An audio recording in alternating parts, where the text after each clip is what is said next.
slide. Wait a minute. Adequate notice of this meeting of the mayor and council was sent to the Asbury Park Press and the Co-Star, our official newspapers, and posted on the bulletin board in the municipal building. Take roll call. Councilman Donovan? Here. Councilman McKinney? Here. Mayor Bonifusco? Here. Councilman Romanero? Here. Councilman Levis? Here.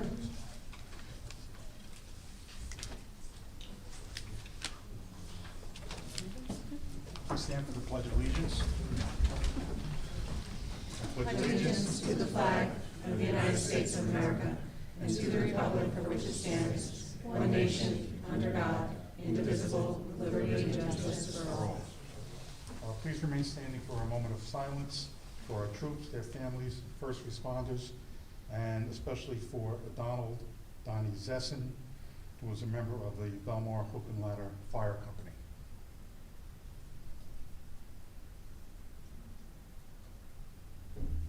Thank you.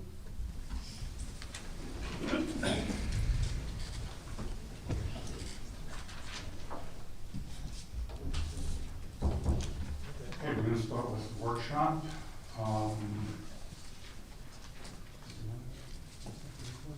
Sure. Mayor and Council, Councilwoman Kinney and I met with the Sign Ordinance Committee again today. We're hoping to draft up some amendments to the amendments that the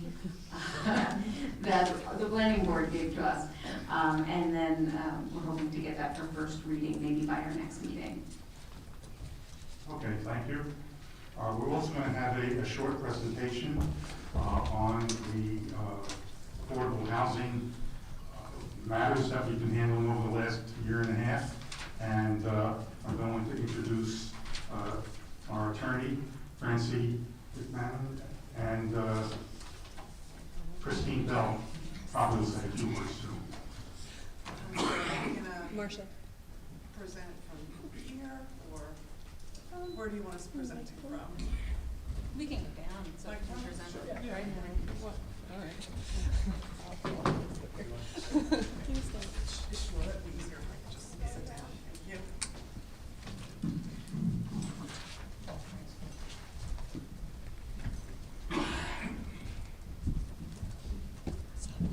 Yes. Okay. All right, good evening, everybody. I'm Francie McMahon and McMahon and Bellman. We serve as redevelopment counsel to the borough. So we are going to give a brief update on the affordable housing and development process that's been ongoing with the borough for the past several years. So how we got here. We've been before council several times. We presented some other PowerPoints summarizing the affordable housing process. And as we presented previously, New Jersey municipalities have a constitutional obligation to provide affordable housing.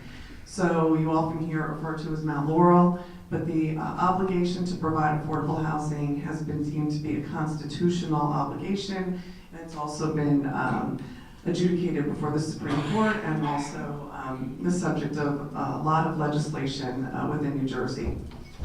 Belmar ignored this obligation to provide affordable housing for many years, at least the last past 10 years, as the number of units that the borough was obligated to provide accumulated.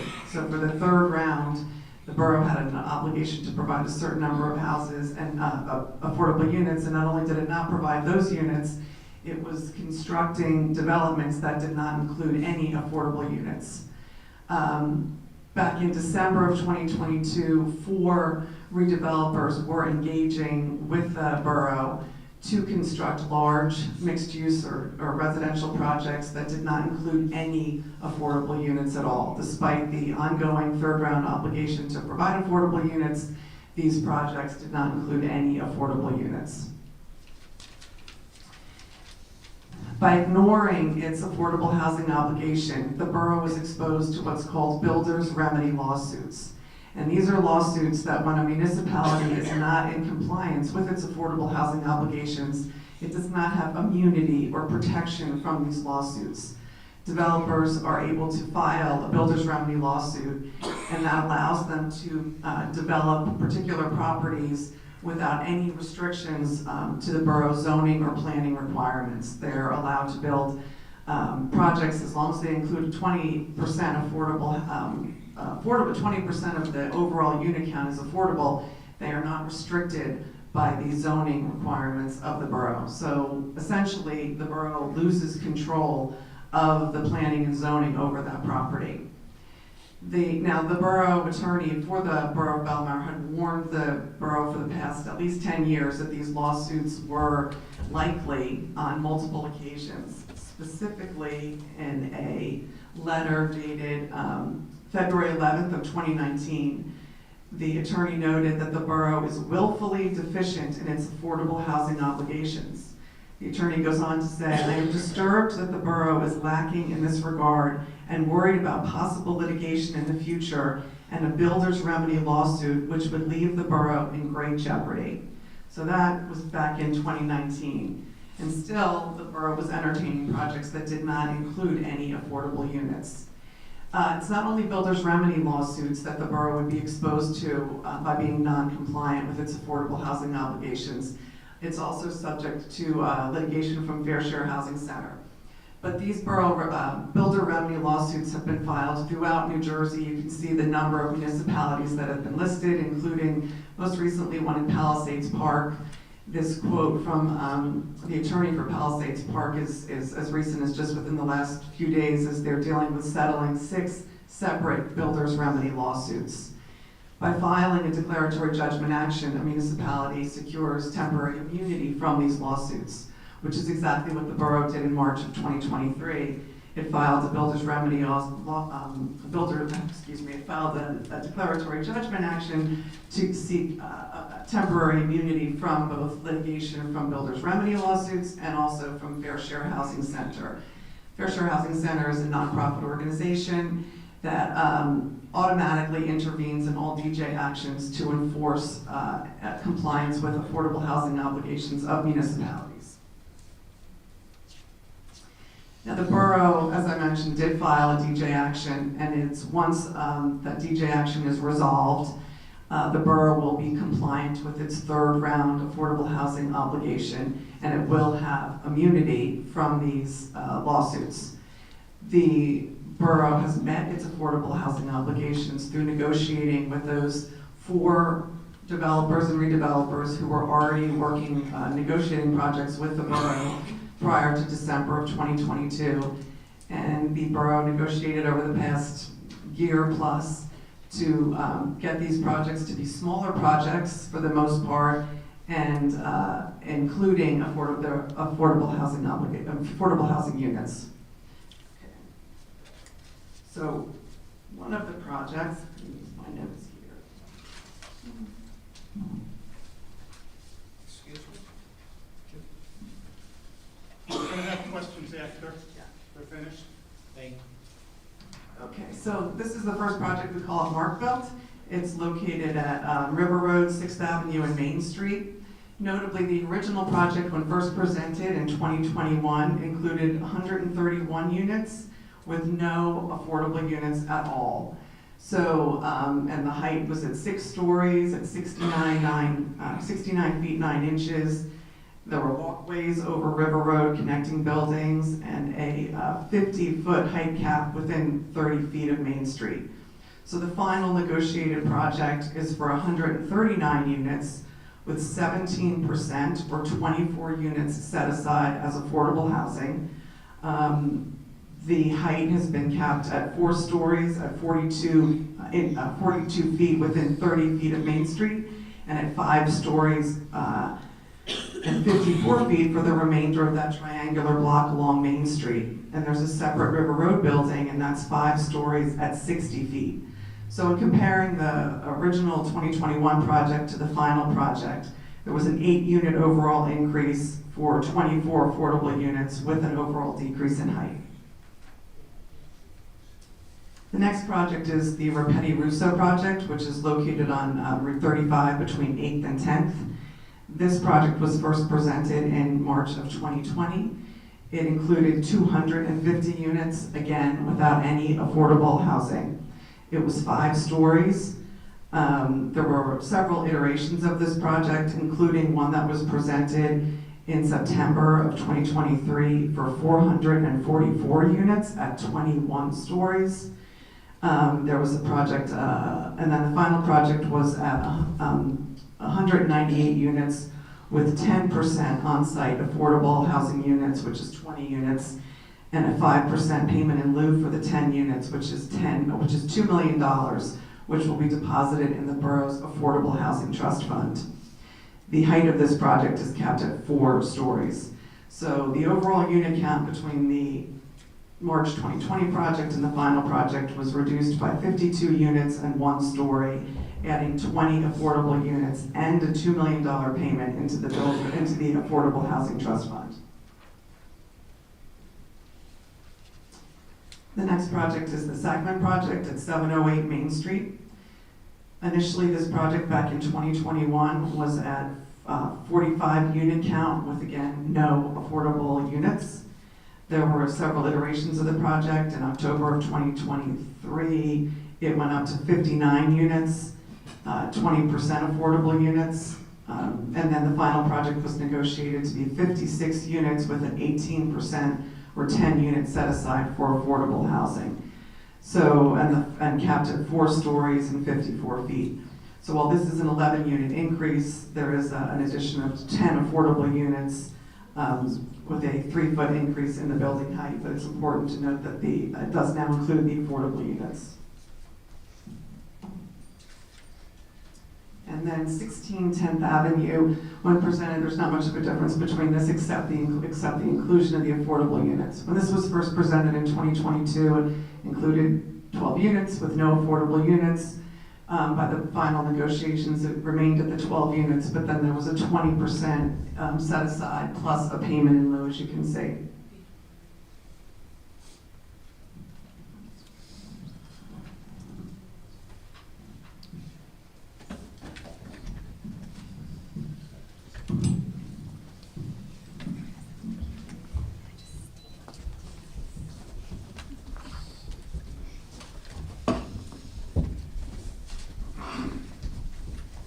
Let me ask you why we're doing this now.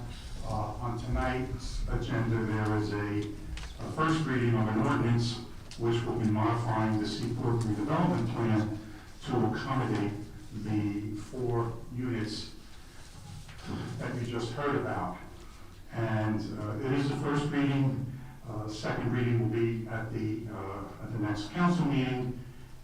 But the council felt it was important to do this now because Councilman Levis and I were at the planning board meeting last Monday, and I got the impression that there were a number of people who may not have seen our prior PowerPoint presentations on this, and I felt it was important to have the public know as much as you possibly can about the affordable housing efforts that we're making. So the council has also agreed that we will allow some questions now, even though it is a workshop. And you will, of course, at the second reading, also have an opportunity to make comments and ask questions. So if anyone has a question, just feel free to come up to the mic, just spend a few minutes, and don't be shy. I am a little shy. It's okay. So, my Name name and address. is Stu Grader. My name is Stu Grader. I live at 1303 East Street. I understood what you were saying about, I guess, disconnect between developers and the town and affordable housing. But we've had those 3 projects that went up over the last several years. Is there a way to get affordable housing out of it retroactively? It's like, I understand a lot of them are rental units. There were 12 affordable housing units designated in those projects, and we are in the process of getting credit for those 12. But to answer your question directly, there's no way to go back and say, oh, we would like you to have, you know, to contribute more affordable housing. Even as tenants turn over, you can't No. reclaim. No. We all ask the same question. Yeah, we don't want to know that. Okay, Thank you. thank you.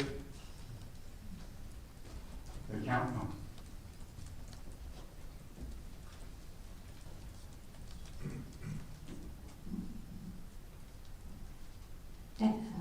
Thank you, Sandy Caputo, Surf Avenue. I'm sure a lot of negotiating went into these agreements.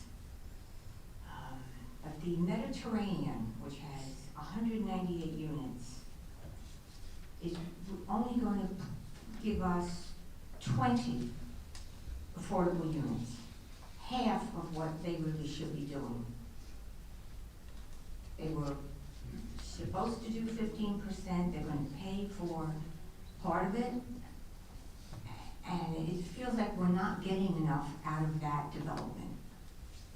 I don't know, I'm sure there was a give and take,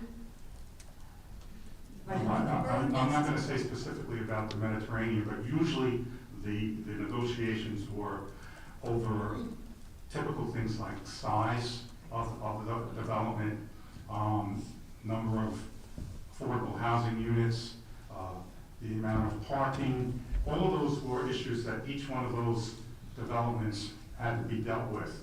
So I believe, and you can correct me if I'm wrong, I think the idea with the Mediterranean was, in order to keep the size down, the affordables would be partially essentially paid in units and also in money. Now you have to understand too that this is not something that we only had to agree to. Fair Share Housing is the one who really had to agree to this.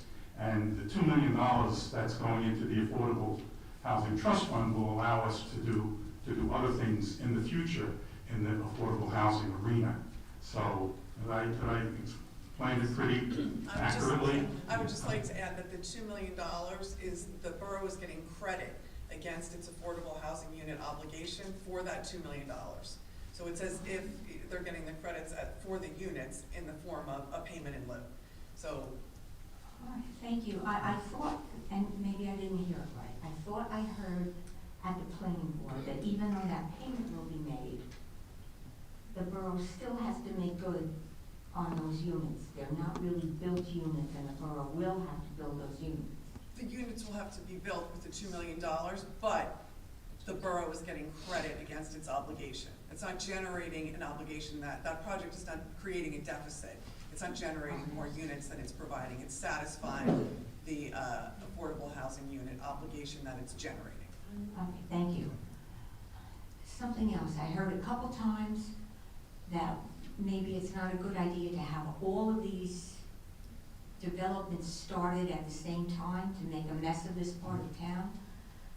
Don't we also think that in about 2 years they're going to start working on that bridge? Make more of a mess of this part of town? Well, when they get developed is really a function of when they're ready to get. I think at the meeting you heard there are probably a number of different approvals that they need to get along the way. And, you know, I think we will have, and you can correct me if I'm wrong, I think we will have some say into when these developments actually start. The concern at the meeting, as you know, was that they're all going to start at the same time. That's not going to happen. Partly because of the things I just said, and partly because, practically speaking, it just can't be done at the same time. It'll be too much of a disturbance to the town. Because that bridge is going to get started in about 2 years. Right. And I don't have any idea in my head as to when these developments might start. It might be 2 years, it could be 3 years. I don't know what roadblocks they may face as developers in terms of, you know, getting their units up. Thank you. Okay? And this Yeah. seems to be off. Well, it's okay. I heard you.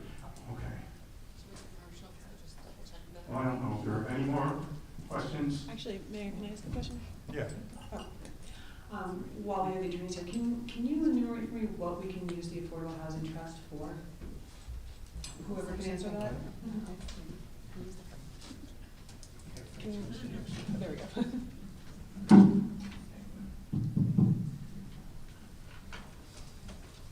Yeah, the affordable housing trust fund can be used to construct affordable housing units and also can be used for rehabilitation of units to satisfy both the rehabilitation and the new construction obligations of the borough. The other unfortunate result of not having the affordable housing in effect earlier, prior to 2023, is that the borough was not able to collect any affordable housing fees for all of the development that went on. Not only the development, like on Fifth Avenue and on 8th Avenue, but even for the people building new homes and things like that. So we entered the 2023 with, I think it was in April, you can correct me if I'm wrong, $0 in our affordable housing trust fund.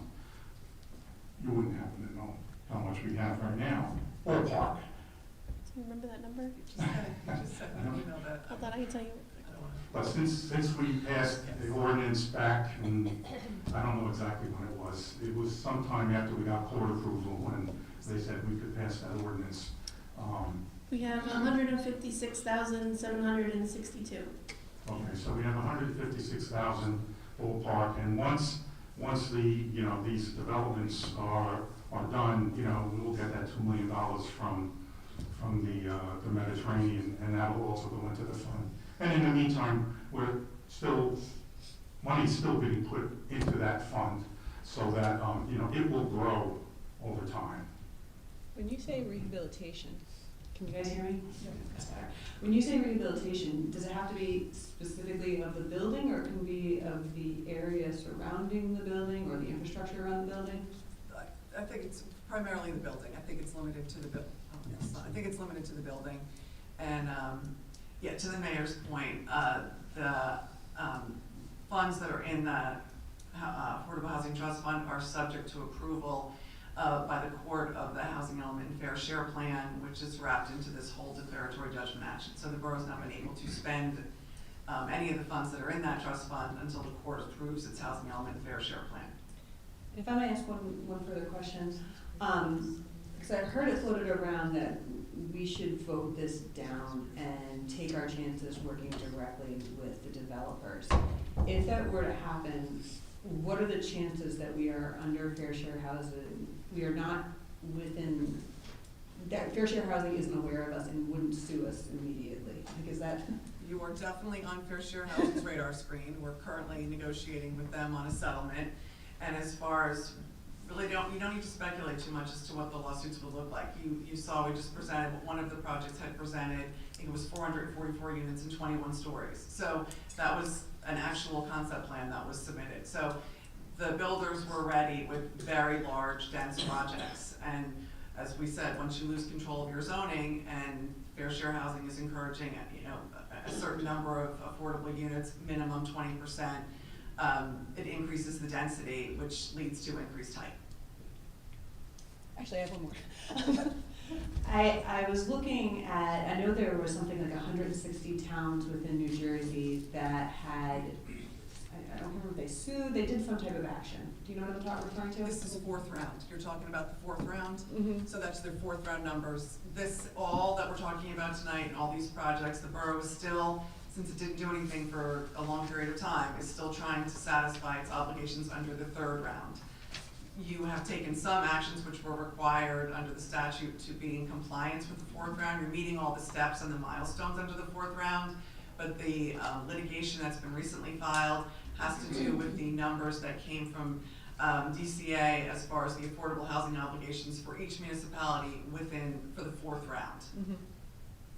I had seen a chart that was listing all of those towns and their attempt at renegotiating those numbers, and I thought it was interesting because some towns successfully did negotiate like a few units down, but there were a couple. I know Wall was one of them that got denied altogether because they either tried to go for 0 or they really swung for the fences and tried to negotiate like 50 down and just got turned down altogether. And I thought that was interesting as a sign that the state is taking this very, very seriously. Yeah, and negotiating, my understanding of how the process is going is you're not really, what you're negotiating is you're showing evidence that their numbers were not correct. that the land that they based their calculations on was either developed or so. In order to adjust those numbers, a municipality needs to establish and provide evidence as to why they should be reducing the numbers. It's not like, oh, we agree to do 36, we want 54. It's not your typical negotiation. You have to have documented evidence to support why you're adjusting your numbers. Thank you. Okay. Thank you, Mayor. Come on up. Hi, I'm Gail Hay, I'm in 707 10th Avenue in Belmar. And I'm a little out of the loop, I was in a lot of the town meetings last year, but I had a couple, what may seem obvious questions, but one of them is, on the one on the Mediterranean, which is the 10th Avenue and 8th Avenue. So, do I understand correctly that they, instead of meeting the obligation of the 20%, they just said, we'll give you money?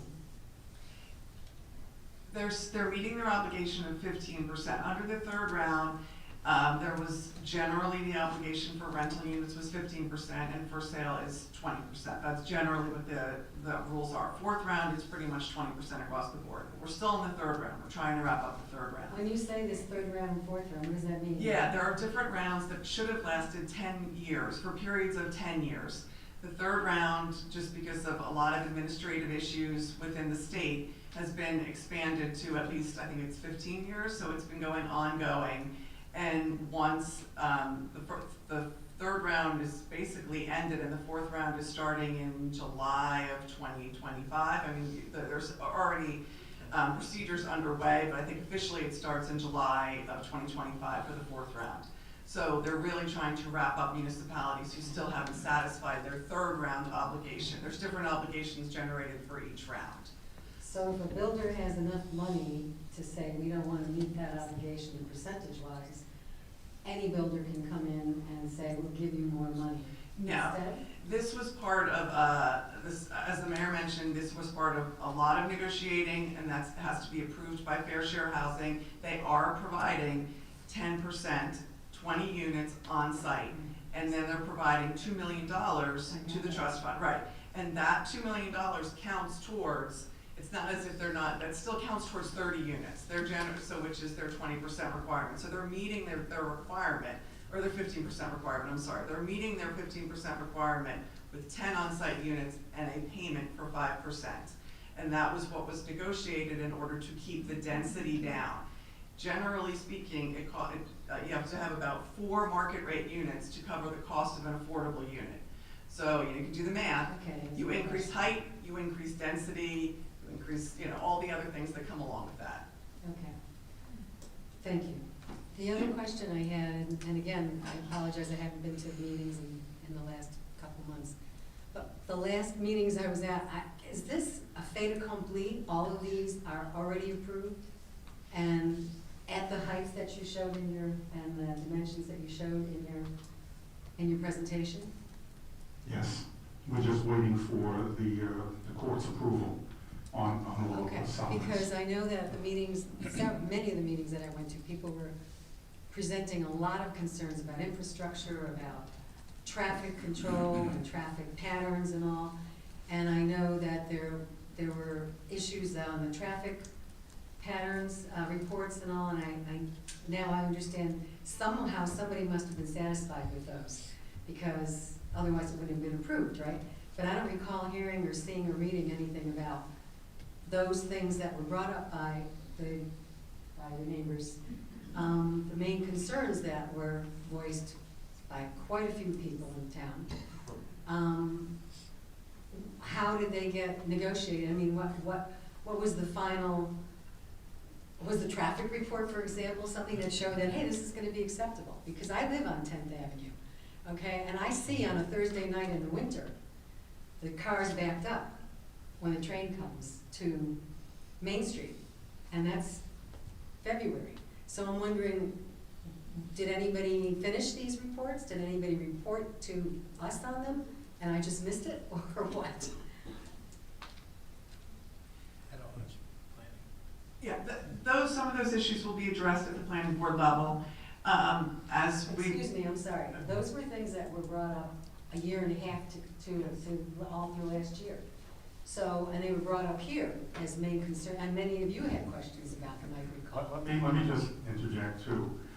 All of the negotiating that we did is overseen by the court, okay? And the court primary focus is on the structure, the building, how many affordable housing units there are, and pretty much that was it, in other words. So the Not the court quality would of not, life of the people who are here the paying court would taxes. not say, oh, we're going to, allow 20 fewer units because there's a traffic study that says there's going to be 10% more traffic, okay? The focus of all of the negotiations was on mostly how many affordable units can we get out of this, and how small can we keep the project? And the builders are saying, we need this, and we're saying we need that, and Fair Share's Housing is saying we need that. So those are the three elements that really went to settling these things. The planning board will have an option to look at these other things, but those are not, what I'm saying is those would not be dispositive of whether or not the project would be approved or not. So regardless of what those reports showed, Exactly. doesn't matter how it's Exactly. going to affect the quality of the people who are living here. Doesn't matter. Right. Thank you. Why don't we move on to, we're going to have another session at the next meeting, and you'll have, it'll be a second reading. You'll also have an opportunity to ask questions, but I'd like to get on with the meeting. So why don't we, Christine. what's that? Oh, Christine was going to say a few words about some of the changes that are, minor changes that are being made to the ordinance per the meeting that we had at the planning board about a week ago. So Christine Bell from Leona Savakian Inc. I'm the borough planner. Last Monday, I presented the amendment to the redevelopment plan to the planning board for their consistency review. We did make a few minor changes, just really clerical in nature since then. We updated the concept plan for sub-area A based on their input to show 254 parking spaces, while we require a minimum of 252, but the original submitted concept plan had even more parking spaces than that illustrated on it. In sub-area B, we basically just added a space to split up a paragraph and to emphasize that exclusions to the height requirements for architectural elements, parapets, mechanical equipment, things like that applied to both buildings, not just the one building. There was a missing space in the document. And that concept plan was also updated based on the input from the planning board to remove disclaimer language that basically would allow for deviations from the plan as depicted. Overall, the planning board did find the amendment to be consistent with the master plan. They did have some concerns that they brought up for the mayor and council to potentially consider, including requiring brick pavers for the sidewalks on Main Street, across Main Street, unassigned parking spaces within the projects so that the spaces could be utilized by the public as well as the residents. A staggering start date to reduce the impacts of construction that would be set forth in the developers agreements, and to require projects to get outside agency approvals such as DOT and DEP earlier on in their planning phases. And their last item for consideration was to make sure projects have access to the necessary utilities and their use of those utilities don't negatively impact the rest of Belmar. Okay, thank you. Okay, I think we're on to petitions. I have not received any petitions. Can I have a motion to approve the minutes of the March 11th meeting? Motion. Second. Okay, all in favor? Aye. Anyone opposed? Okay, next is reports of council. Councilwoman Thomas? The Belmar Environmental Committee held a cleanup of the First Avenue beach last weekend. We'd like to thank the Environmental Commission, Belmar Scouts Pack 40, and various schools who volunteered and came out to clean up. Together we collected 288 pounds of litter and debris off of that beach. A special thanks to Pack 40, who filled a 5-gallon bucket with small plastics, including straws, bottle caps, toothpicks, and small toys, which are among the most harmful to wildlife and fish along the shoreline. As our DPW said in an email to me, volunteers are the tip of the sword in the fight against litter. So, DPW will be going out, I believe, tomorrow to cut down the phragmites on the island and along Silver Lake, so we're looking forward to that, and we are in discussions about egg addling going into the spring. Tourism, we had a successful tourism meeting with participation from the Belmar Lake Como Chamber of Commerce. We spoke directly about plans to circulate traffic during the Seafood Festival through town and our businesses to benefit them, and I'm hoping to announce concrete plans soon. The Harbor Commission, we'd like to, Councilman Levis will be talking about the Harbor Commission. And just a reminder again that Saturday, April 5th, the Belmar Women's Club will be hosting a craft fair down at Taylor Pavilion from 9:33 with over 30 local artisans, vendors, and delicious food, so please come out. Okay, Councilwoman Kinney? Thank you. Shade Tree Commission, we talked about our Arbor Day celebration, which is going to be April 11th for the kids in school, 3rd graders from St. Rose Brown School will be at the library on the 11th at 10 a.m. Belmar Elementary School will be planting trees over there at 1 p.m. Everyone from the mayor and council is invited, so please come out and celebrate our Arbor Day. Actual Arbor Day is actually April 20th. And new members are welcome at the Shade Tree Commission. We'll actually have 1 permanent space and 2 alternate spaces available. So if you want to be part of the Shade Tree, reach out. Recreation, tennis lesson signups start April 1st. Tennis for boys and girls and adults. Cost is $90 for residents, $100 for non-residents. Running club signups also start April 1st for boys and girls going 2nd through 6th grade. $55 for residents, $80 for non-residents. The Easter egg hunt is April 12th, 11 a.m. sharp between 4th and 5th at beaches. Volunteers are still needed. So if you'd like to volunteer, kids that you know need service hours, please have them come contact Recreation. And summer basketball signups are going on now for residents and non-residents. And Barry just wanted me to reiterate again that junior guards is at full capacity. So unfortunately, we cannot accept any more kids for junior guards. So that's Recreation. And lastly, just one quick thing, Belmar Elementary School is celebrating Neurodiversity Awareness Week, April 7th to the 11th. There's going to be school activities, fundraisers, and Friday, April 11th is the PTO fundraiser, 80s fashion show at Taylor Pavilion. So reach out to the school if you'd like to support that fundraiser. And that was all I have. Thank you. Council President Rivera? Thank you, Mayor. The Belmar Public Library would like to invite you this Saturday, March 29th at 11 a.m. for our Living History program of Lewis and Clark. They'll tell the stories of their journeys and adventures at the core of discovery. Anyone who went to Amelia Earhart 2 weeks ago, that's a really great program. We really enjoyed it. The library does a wonderful job, so please come out and join us. Our next Belmar Library Board of Trustees meeting is May 12th at 6 p.m.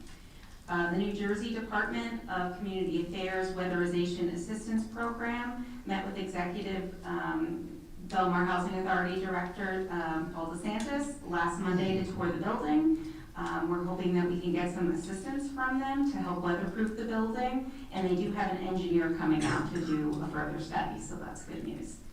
I talked about the Sign Ordinance Committee.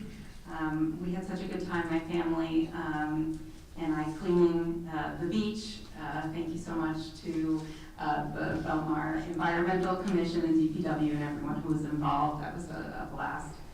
I wanted to also mention our longtime Belmar resident, Harry Tahan, who served bravely in the Army as a World War II Battle of the Bulge combat veteran. He passed at age 104, and he used to come out regularly for our veteran and memorial services here in Belmar. And so I'm hoping that maybe we can sponsor a banner, a veteran's banner for him this year for all of his service. And also, I just want to have my own condolences for the family and friends of Belmar and Spring Lake Heights firefighter Johnny Zesson, who passed away suddenly last week. Our hearts are with who knew him. We're grateful for his heroism, and the services for Johnny are being held tomorrow and Thursday. Please see the Belmar Volunteer Hook and Ladder Facebook page for more details. Thank you. Councilman Levis? Thank you, Mayor. I just want to first thank Kendra Thompson for all her hard work doing Belmar Youth Club for the last season. That's a thankless chore to watch all of our kids. So just a big shout out to her for getting it done. It was a lot of fun, and the kids enjoyed it and always wanted to do it every week. So I really thank her for putting in that effort. Also regarding Belmar Troop 40, I want to congratulate the latest Eagle Scouts of the troop, Kai Lomas, Patrick Gebhardt, and Josh Goodwin, all named Eagle Scout this year, Kai Lomas being the latest. Just a little background on what the Eagle Scout is a really hard achievement to get in the Boy Scouts. So they essentially have to do a project to better their community. Kai's project was, he created the beach toy borrow boxes that you'll see on 14th and 9th Ave beaches here in Belmar. Patrick refurbished the guardhouse at the Space Exploration Center. And Josh designed and built informational signposts for the scientific history exhibits up at Info Age of Science. So congratulations to those young men for really putting in the effort. It's no small feat to do it. I never made it to Eagle Scout. It's hard, so congratulations to them. And last, an update on the marina. Most of the piling work is almost done. We've replaced a lot of piles, which is really great. We haven't had any piles replaced, I think, in over a decade. The fuel dock is a little bit delayed in transit by about 2 weeks, but we're still expecting to have work done before May 1st. The old fuel dock is gone. The new one will be coming in and installed as soon as it arrives on site. That's all I have there. Okay, thank you. That brings us to the public session on the resolutions. If anyone would like to make a comment on any of the resolutions, please step up to the microphone, state your name and address.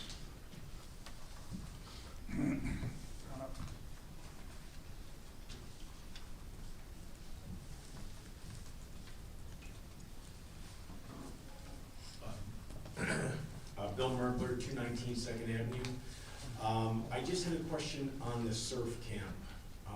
What kind of new constraints, or what? There's a new bidding process for the camp that's been established here for, I see, 15, 20 years. I can comment on that. Yeah. That's all right. Yeah, so the lease expired on the existing camp, so we have to put it out for bid again. Okay. That's really the only. Will that be just like a public bid here, or does it go sealed? It'll be a sealed bid. Okay. It's not gonna be a public auction. Okay. Is there any other further constraints from what they've had previously? It's the areas that, the old lease was not very definitive, let me put it that way. There was a lot of things that were, not clear. So this sort of locks in what is allowed and what's not allowed. So what has changed?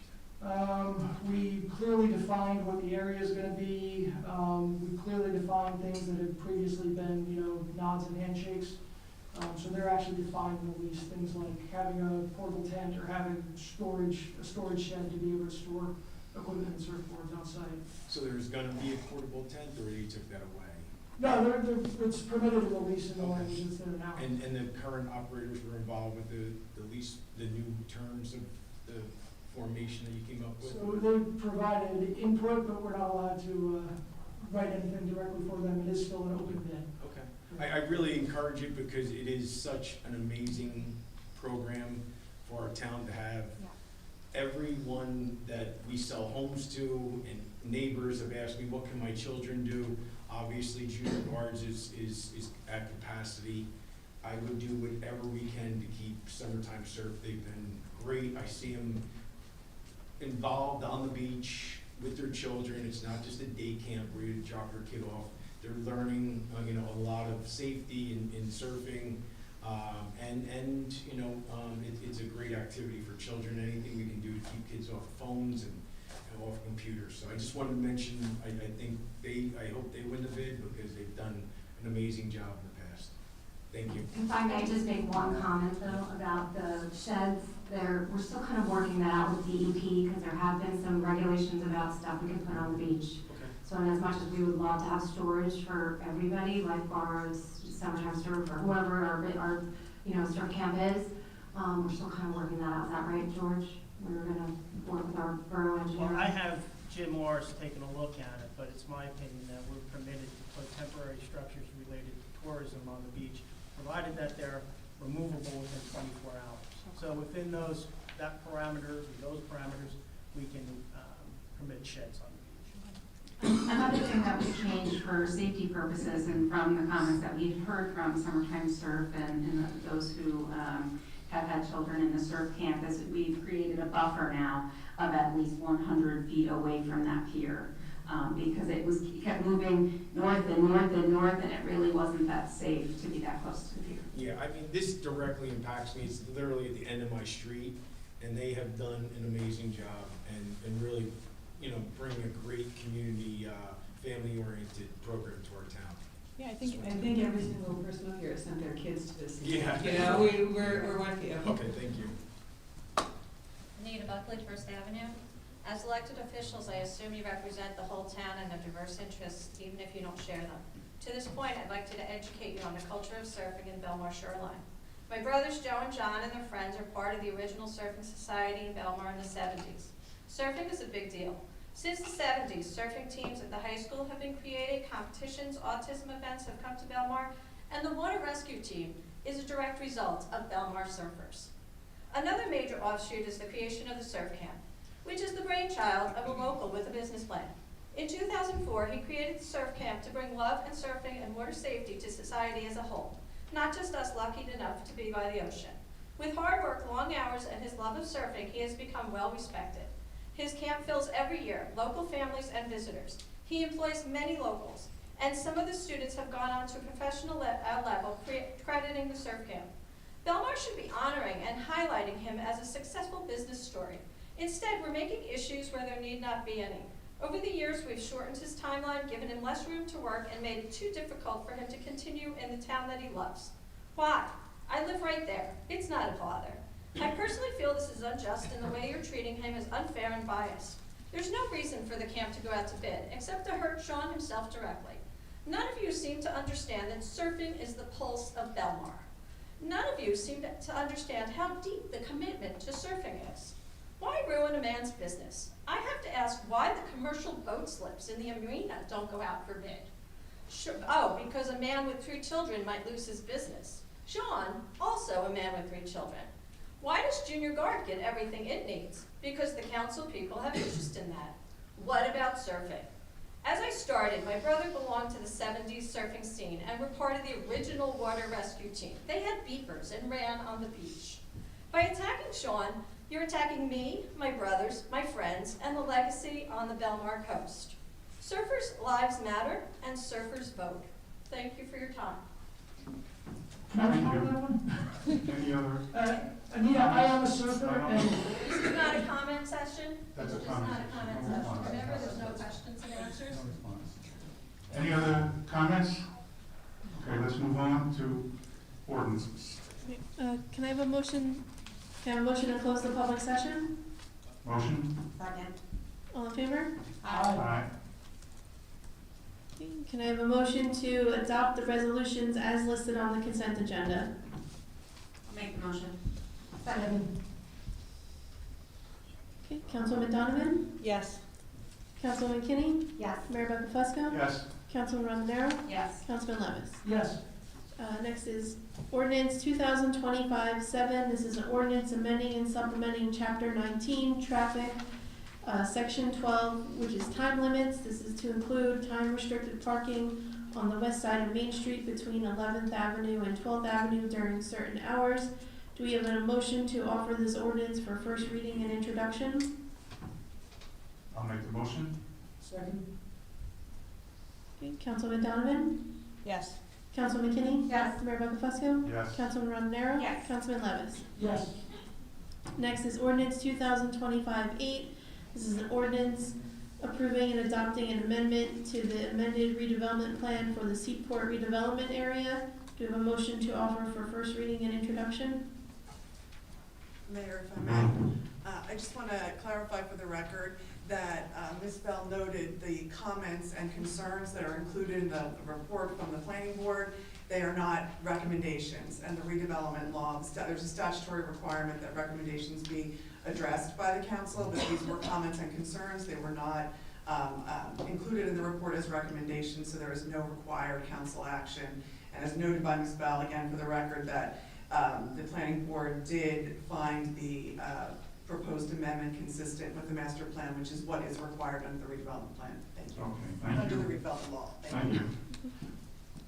Okay, do we have a motion to offer for first reading? I'll make the motion. Second? Okay, Councilman Donovan? Yes. Councilman McKinney? Yes. Mayor Buckafusco? Yes. Councilman Rondero? Yes. Councilman Levis? Yes. Okay, now we have the regular public comment session. If you step forward, please remember to state your name and address before speaking. Hi, everybody. My name is Ann Heem, and I have a concession stand up on Taylor Pavilion. And I think there's like a miscommunication. I think you think that I want out of my lease, and I don't. One of the issues, and I spoke to Mr. McGill last week, there was a couple of things that happened last year regarding my lease, which is a legal document, and I didn't want this to play out in public, but since we're here, I do want to do this amicably, and I do appreciate everything the town has done for me. So, my lease says that I'm supposed to be open on May 1st. There's a discrepancy with the lease because the lease starts on May 15th. I was not able to be opened for Memorial Day weekend.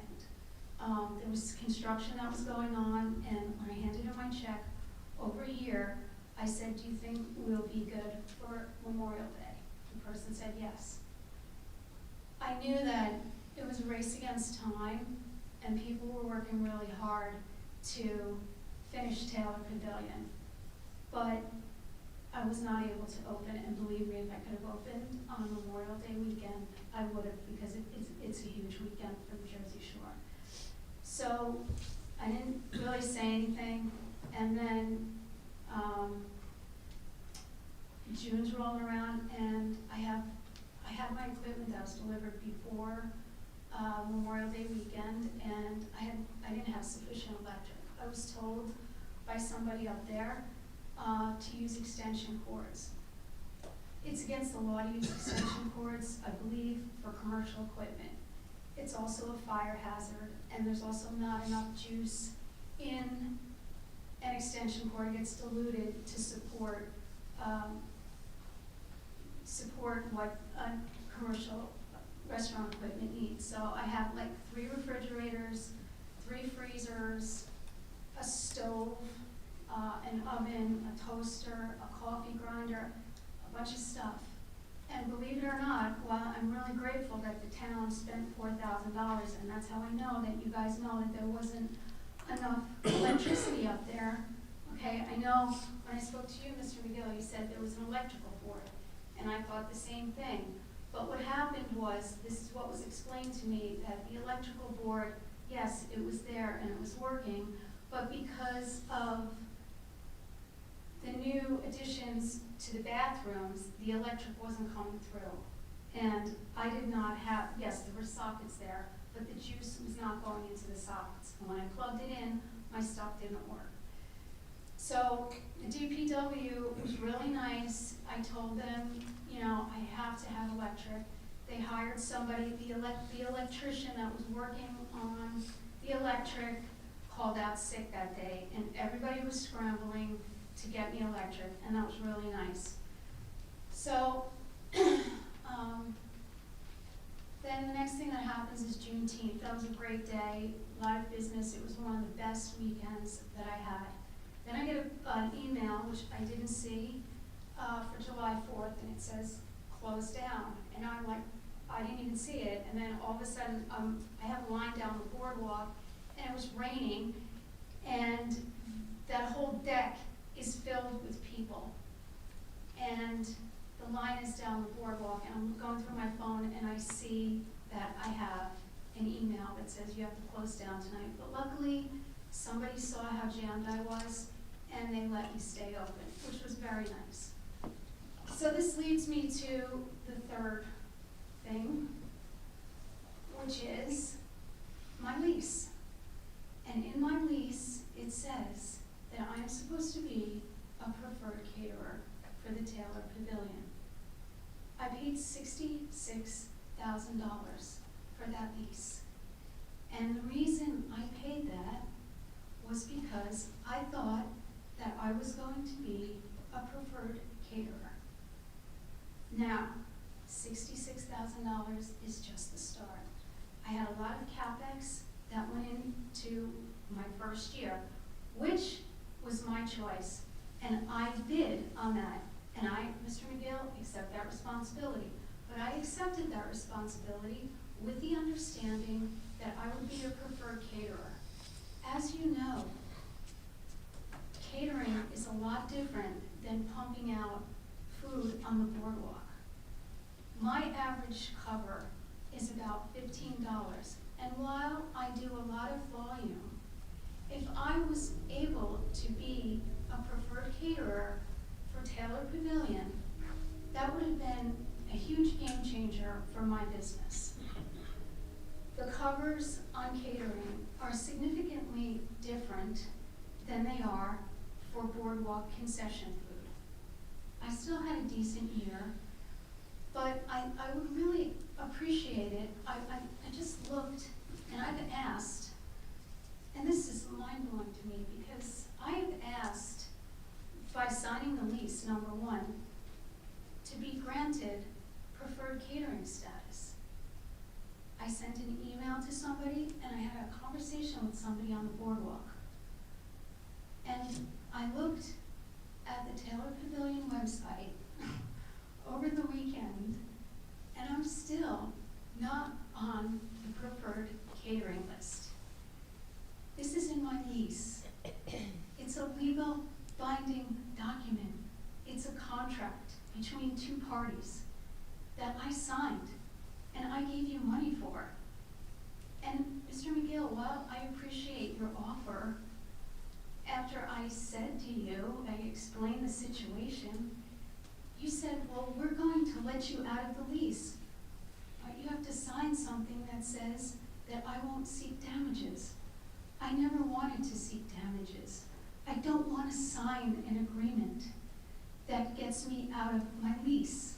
I want to go up to that boardwalk, work, have my business, and look at the ocean and sell French fries and chicken fingers and hot dogs and hamburgers. But I also want to be on the preferred catering list, which it says in my lease. Now, I brought up and just so you know, like when I'm up there, I don't sell subs, okay? I'm very respectful to that whole thing up there. You know, I don't sell subs, I don't sell acai bowls. If somebody asks me where they can go get a drink or where there's a nice restaurant to eat, I send them right across the street. I'm trying to be as nice as I possibly can. And I would like the Borough of Belmar to honor my lease and put me on the preferred catering list, okay? And possibly give me a credit for all of the business that I lost. Now, here's where I'm at. If I pay another $66,000 to this town, what is gonna happen? Am I gonna get like beat out of the preferred catering list again? Like, I get it. Everybody was stressed out and working really hard to get Taylor Pavilion up and running. And, you know, maybe I should have been a little more forceful. I am laid back. And to my own fault, you know, people have said to me, "And you gotta be tough." I'm not tough. I'm not. I just want to be on that list, okay? I don't want this airing out in public. I said that to you guys. I hate this. I really do. But a lease is a contract. I have $40,000 right now to give this town. What I want is to be on the preferred catering list. Why I had an Oprah request for the other concession stand to find out what their lease was, wasn't because I wanted to get out of my lease. I wanted to create a valuation that was fair for a concession stand that doesn't have a catering component to it. So their lease is like $38,000, then it goes up 41, 43 for 5 years. I know what I signed up for. You know what I signed up for. I want what I signed up for. So I'm giving, if you want to take it tonight, I'll give you the $40,000, which is way more than that concession stand is worth. And when you put me on the preferred catering list, I'll give you the rest of it.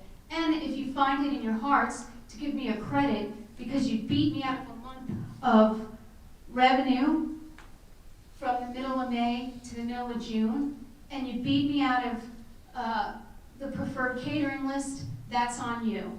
But I want to thank esteemed members of the council, Your Excellency the Mayor, Mr. McGill, Mr. Kane, and the DPW. And just so you know, I take really good care of that concession stand. I'm paying electric up there for the winter, and there's nobody up there because I was told that the concession stand, last year the pipes froze.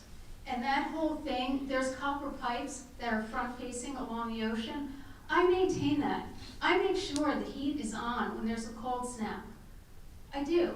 And I just cannot believe that this is like blown up like this. I didn't want this to blow up. That's it. Thank you for your time. God bless.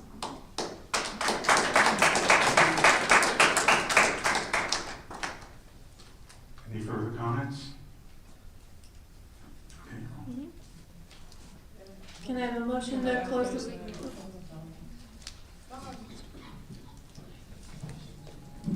I just want to bring up the fact that it wasn't mentioned, but the Belmar Women's Club has their 2025 scholarship applications that are on the Belmar website or belmar.com. So any senior that's from Belmar and Lake Como can apply for the scholarship, and it's open until May 13th to apply, so they can just go right on belmar.com and do their applications. Thank you. Thank you. My daughter will be applying for that scholarship. I just had one more question on the surf camp. So you mentioned that it's a sealed bid. When I was on the council and the concession stands were awarded, it was like an auction. I'd hate for these guys to miss it for $100 bid that's sealed, where these guys can come up with a number and have an auction rather than, lose it over $100. Is that still an option to have that? I know when we were on the council we did that. Can they do that rather than have a sealed bid where over $100 they could lose it? Resolution that passed tonight says it's going to be a sealed bid. Yeah, Right? that's simply because that's the way we decided to do it. Right. Okay. I just thought it would be beneficial for them to, keep that. But, all right, thank you. Can we just, before we move on from that, just reiterate that this is going to bid because we are legally obligated to do that, that we're not forcing anybody out. No, right, no, the comment was made, or the question was asked why we were going to bid. Suggestion was made that it was only to hurt Sean McGrath. The truth of the matter is, their 10 years are up. We have to go back to bid, and that's just You can't law. just legally give it to, you can't. No. There was contract, just like you do with the slips and the boat right now. But you believe Aye. you want to. Sharon Russell, 11th Avenue. question about one of the, I guess, resolutions that was passed regarding the parking on, in between 11th and 12th. Is that on Main Street? Is that? Yes. Is that in front of the school? Yes. Main Street in front of the school. Okay, so for those of us that come twice a month, do we have to get like a visitor's Pass to park there, or? That's only, Only a time. yeah, it's Just only about between 1 hour 7:30 and drop off and pick up, that's Just it. the 1 hour? Yeah, it's just a timed, I think it's 10 minutes, 15 minutes? Yeah, it's gonna be 10 minutes just in front of the school for drop off and pickup, Okay. to alleviate the congestion and double parking and parents letting their kids out. We read at 8:30 and noon, so. I got You'll be one good, of those. it's done by then. Okay, okay, good.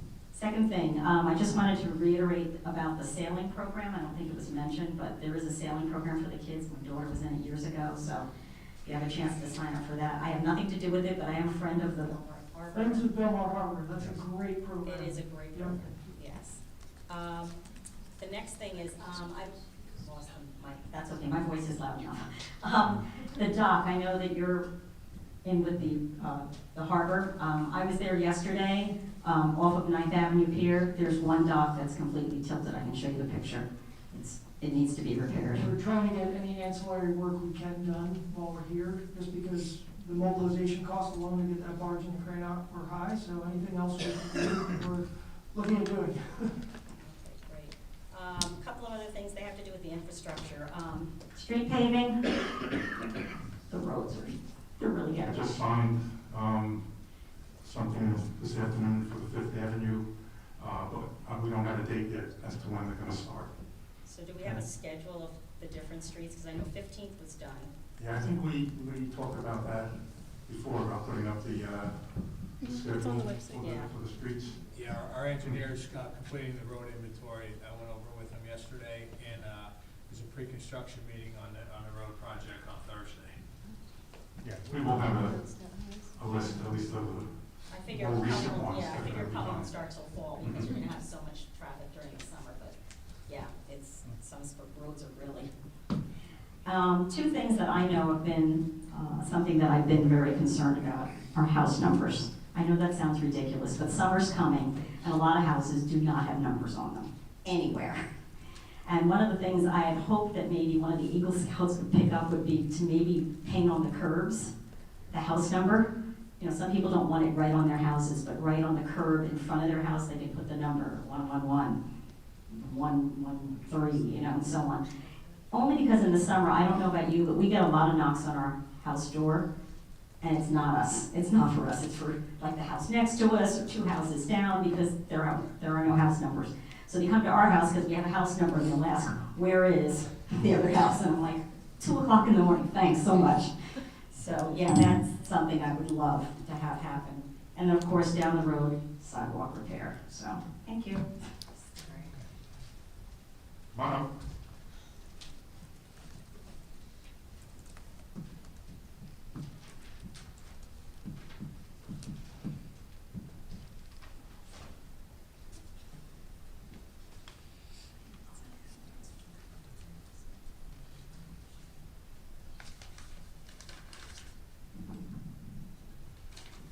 You're probably surprised that I'm so fast. I work out. What are you, 5 minutes? So, you know. Couple basic, number one, I'm happy that there's movement. Sounds like movement on the senior building.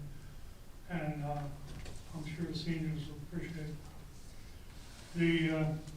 The question about if you need an EMS, do you dial 911 and deal, or talk to the police, call Belmar Police? Which do you do if you need a vehicle? Either. You can do either. You can do either, and Yes, we are a 911 PSAP, which Okay. means if you call 911, you're coming directly to our headquarters. Okay. So if you dial 911, you're going to get our dispatchers. If you call the 1700 line, you're going to get our dispatchers Great. to send EMS. Great, I just wanted to make sure we're dealing with Belmar residents. You are. And we had a program a while back on helping people to get their sidewalks repaired. And then that program stopped. I thought it was effective, but we're not done. And I just wanted you to consider re-implementing that program. You remember how it worked? The Yeah, I do. residents put in, but you may have your own version, but whatever makes the sidewalks safe, that will be appreciated. And this lady here, I only know her through working on the boardwalk. She has a tremendous product in what she was offering the town of Belmar, tremendous. And she's part of the project for progress. It's not just the food, which is delicious, it's her and her demeanor. So, I hope you're able to help her. Thank you. Thank you, Tom.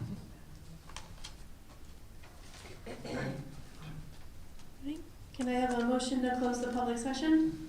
I'll make the motion. Second. All in favor? Aye.